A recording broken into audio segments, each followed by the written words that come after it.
राष्ट्रवादी युवक काँग्रेसचे प्रदेशाध्यक्ष सूरज चव्हाण आज नांदेड जिल्ह्याच्या दौऱ्यावर आहेत। तर काय सांगाला, दिल्ली विधानसभेचा जे निकाल लागलाय, राष्ट्रवादीला राष्ट्रीय दर्जाने डिपॉझिट जप्त झाले। राष्ट्रवादी काँग्रेस पक्षाने त्या ठिकाणी 21 जागा लढल्या होत्या। 21 जागी आम्हाला दावून पराभव त्या ठिकाणी झालेला आहे, तो आम्ही स्वीकारलाय। राष्ट्रवादी काँग्रेस पक्षाने अनेक उन्हाळे पावसाळे पाहिलेले आहेत आणि अनेक पराभवातनं पुढे कसं जायचं हे आमच्या नेतृत्वाला माहित आहे। लोकसभे निकालाच्या नंतर अनेकाला वाटलं होतं, अनेकांनी आमच्या नेतृत्वावर प्रश्नचिन्ह उपस्थित केले होते, परंतु विधानसभा निवडणुकीमध्ये परत आम्ही सिद्ध करून दाखवलं की या राज्याचे नेते अजितदादा आहेत, या देशाचे नेते अजितदादा होतील, यात आमच्या मनात कुठेही तीळ मात्र शंका नाही। आज जरी पराभव झालेला असला तर उद्या मात्र हा आमचा असेल, हा विश्वास आम्हाला आहे। मनसेचे प्रवक्ते योगेश चिला असं आहेत की अजितदादा सोबत शेकाप असताना मुलांना निवडून आणता आलं नाही। जे विश्वगुरु एकही आमदार निवडून न आणता देशाच्या पंतप्रधानाला सुद्धा मार्गदर्शन करतात, त्यांच्यासाठी हे होता। अजितदादा स्वतःच्या जीवावरती 41 आमदार निवडून आणलेले आहेत, खासदार निवडून आणलेले आहेत, म्हणून दादा त्या ठिकाणी बोललेले आहेत। ज्या वेळेस पारदादा मावळ लोकसभा लढली होती तिथली परिस्थिती वेगळी होती, परंतु ज्या भागामध्ये राजसाहेब लहानाचे मोठे झाले, जिथून ते देशाला मार्गदर्शन करू लागले, त्या भागातून आपल्या मुलाला निवडून आणले नाहीत। त्याने आपल्या मुलाला निवडून आणावं आणि मग देशातल्या सगळ्या पक्षाच्या नेत्याला मार्गदर्शन करावं, एवढंच सांगेल। ते याच्या पुढे जाऊन असं माहित की भाजपाचा पाठिंबा असताना स्वतःच्या धर्मपत्नीला निवडून आणता आलं नाही, राज्यसभेवर मागच्या दाराने पाठवावं लागलं। हे जनतेचा कल आम्हाला मान्य असतो, त्या ठिकाणी परिस्थिती काय होती वेगळी होती, परंतु तुम्ही ज्या ठिकाणाहून लढलात त्या ठिकाणी जो तुमचा बालेकिल्ला म्हणून ओळखला जायचा, ज्या ठिकाणाहून तुम्ही देशाला, देशातल्या आणि जगातल्या नेत्याला मार्गदर्शन करायचं, त्या ठिकाणाहून तुमचा पराभव झाला। तुम्ही आत्मचिंतन करा, दुसऱ्याच्या टीका टिप्पण्या, दुसऱ्यावर दोष करणं याच्यातून बाहेर या। जर तुम्हाला तुमचा पक्ष वाढवायचा असेल तर दुसरा किती वाईट आहे ह्याच्यापेक्षा आपण कुठे आहोत हे त्यांनी पाहावं आणि मग दुसऱ्यावरती भाष्य करावं। दादा ते असेही माहित की एकटं लढायची ताकद नाही, काकाच्या पाठीत खंजीर खोपसून जे आहे ते पुढे आले। अजितदादांनी स्वतःचं नेतृत्व या विधानसभा निवडणुकीमध्ये सिद्ध केले, त्याच्यासाठी अशा आयरे गैरी आयड्या गबाऱ्याचं का सर्टिफिकेटची आम्हाला गरज नाही। आमचं नेतृत्व खणखणीत नाणं ते आताच्या निवडणुकीत वाजलेले, तुमचं नाणं कुठल्या कोपऱ्यात जाऊन पडले, कुजले, ते तुम्ही पाहावं आणि मग अजितदादावरती टीका करावं। या राज्यामध्ये स्वतःच्या जीवावर, स्वतःच्या हिमतीवरती 41 आमदार निवडून आणलेत आणि तुम्ही या राज्यातून जे जगाला उपदेश करतात त्या राज्यात तुमचा एक आमदार निवडून नाही आणला, एक आमदार, आणि तुम्ही आमच्यावरती टीका टिप्पणी करताय। आत्मचिंतन करा, पुढे कसं झालं ते बघा।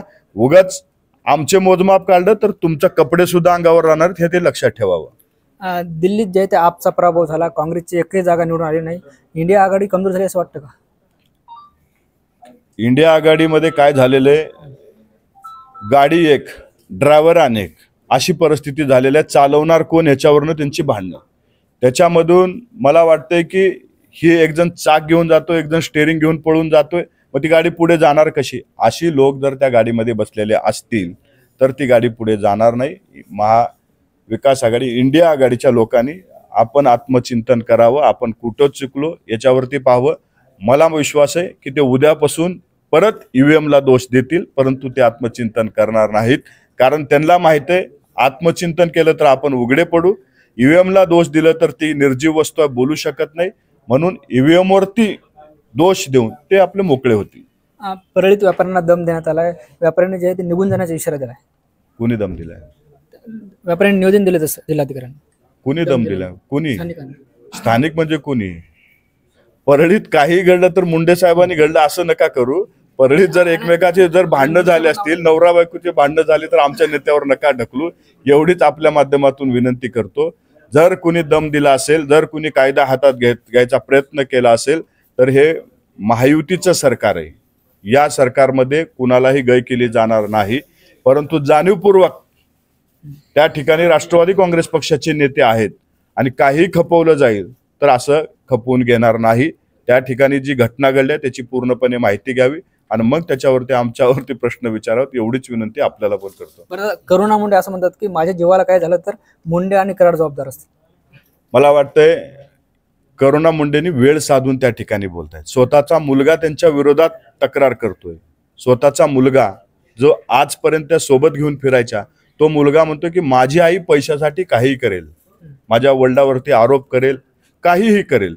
पण त्यांच्यावरती कसा विश्वास ठेवायचा? जर त्यांना मारायचंच असतं, जर त्यांच्या जीवाला धोकाच निर्माण करायचा असता तर ह्याच्या आधी करू शकले असते. आजच काय? परंतु जाणीवपूर्वक ही संधी साधून वेळेचा फायदा घेण्याचा प्रयत्न हा करुणा मुंडेकडनं केला जातोय. जर त्यांना तशा पद्धतीचं कुठं काय वाटलं तर त्यांनी स्थानिक पोलीस स्टेशनला जाऊन तशी रीतसर तक्रार द्यावी.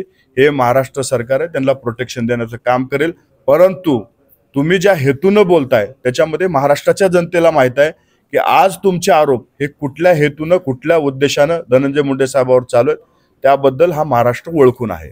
पण दादा, आपण जर बघितलं दुसरीकडे तर कोर्टानं धनंजय मुंडे यांनी घरगुती हिंसा केल्याचं मान्य केलंय करुणा मुंडे प्रकरणात.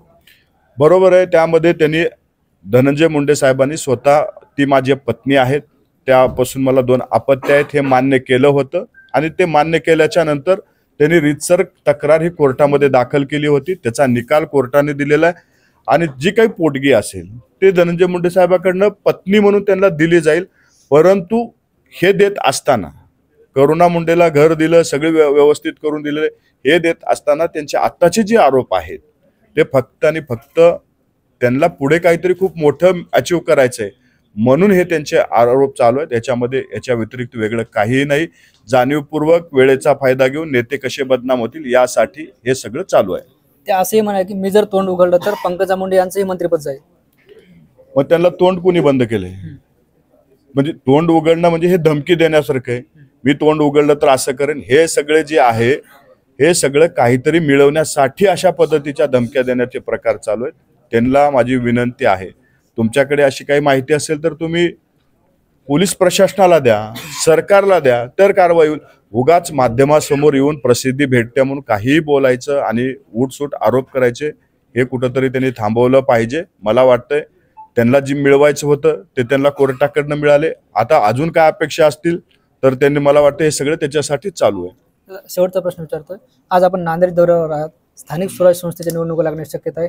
राष्ट्रवादीच्या वतीने कशी तयारी सुरू आहे? राष्ट्रवादी काँग्रेस पक्षाच्या वतीनं स्थानिक स्वराज्य संस्था निवडणुका डोळ्यासमोर ठेवून या महाराष्ट्रातल्या प्रत्येक जिल्ह्यात जाऊन संघटन मजबूत करणे, त्या ठिकाणी अजितदादाच्या विचाराचे कार्यकर्ते निर्माण करणे, सदस्य नोंदणी अभियान राबवणे, गाव तिथे शाखा ओपन करणे, अशा पद्धतीचं काम हे राष्ट्रवादी काँग्रेस पक्षाच्या माध्यमातून केलं जाणार आहे. पुढच्या काळामध्ये आमच्या सरकारने जे सर्वसामान्यांसाठी योजना आणलेल्या आहेत त्या योजना त्यांच्यापर्यंत पोहोचवण्याचं माध्यम म्हणून आमची संघटना त्या ठिकाणी काम करणार आहे. आणि ते संघटन अधिक बळकट करावं यासाठी राष्ट्रवादी काँग्रेस पक्षाचे फ्रंटल सेलचे सगळे अध्यक्ष हे महाराष्ट्राच्या दौऱ्यावर निघालेत आणि आपलं संघटन, आमचा पक्ष अधिक मजबूत करण्यासाठी काम करत आहेत.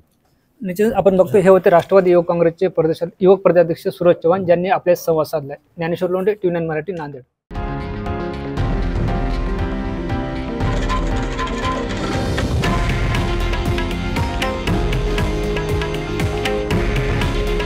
हे आहे देशातील नंबर 1 न्यूज नेटवर्क आणि आपण पाहत आहात TV9 मराठी.